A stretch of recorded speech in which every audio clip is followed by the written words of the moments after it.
I do think we tend to not think of life as things that we cannot see with our naked eyes. And it makes sense. It's just much easier to connect with things that we can see because then you think it's real, right?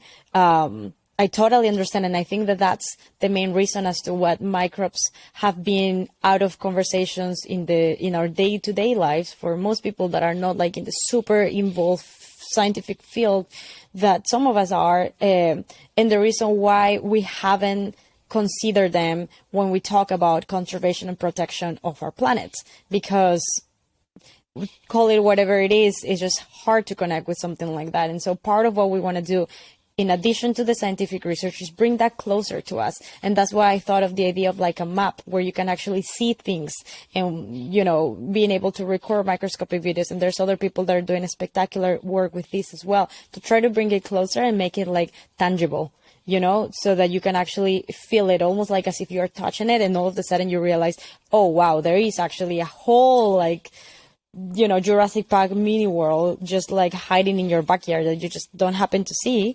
But like if you were to get at that same level, all of a sudden it's like literally a whole other new universe.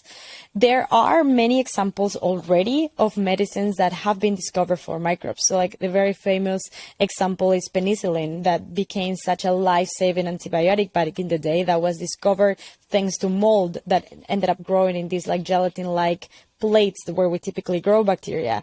And it just happened to be a mold that took over, and the scientists at the time realized like, oh, maybe there is some sort of medicine here. And long story short, over a lot of work, they realized it was this molecule called penicillin that even nowadays, to some extent, in some places it's used.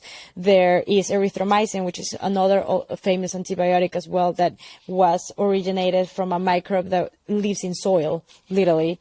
Actually, parenthesis, fun fact, when you go outside and, it rains, and then if you happen to be in a field where there's a lot of soil, you have like that smell from like the soil after a rainy day. That's actually microbes, that they just release more of this scent whenever there's rain on the soil. Is specifically from Streptomyces microbes that happen to be some of the largest producers of medicines, antibiotic, anti-cancer, etc. There's a few anti-diabetic and anti-cancer drugs, anti-tumor cancer drugs right now in the market, also obtained from microbes. I'm super bad with names, but I could send you a list. There is basically 1/3 of medicines out there approved by the FDA that are currently in our pharmacies come or are inspired by natural sources. Most of them are plants and microbes, and then now some of them also by animals. So the concept is not necessarily new, but back in like the 80s, people stopped looking at nature to access new medicines because it was too time consuming, or it was hard to access some spaces, or they were finding the same molecules over and over. So their rediscovery rates, which had hampered the cost and everything, was too high. And so people kind of like switched to just looking at synthetic things that we can make in the lab, that we can predict with softwares, and just make completely new molecules that are not known to nature.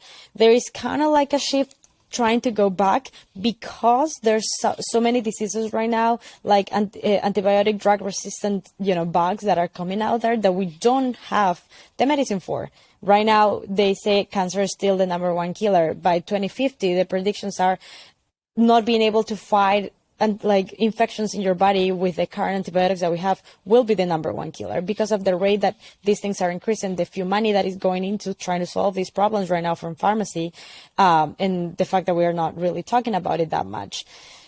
The idea of looking at very biodiverse spaces in our planet to look at the microbes that could live there or that could live in extreme environments is the idea to try to access, quote unquote, new chemistry that perhaps we haven't seen yet by just studying microbes from like similar environments. But the idea is to go to explore a place that it's just inputting these such big stressors, whether it's temperature, pressure, etc., into these organisms, that different parts of their genome get activated, like if it's like light switch, and all of a sudden when those light switches get activated, then their whole system can actually produce molecules that we haven't seen yet, that perhaps by having a whole new chemical structure, they could have a completely new way of attacking certain bugs and being able to become life-saving medicines. That's kind of like the idea of studying microbes in these remote spaces that a few other groups are trying to do like that.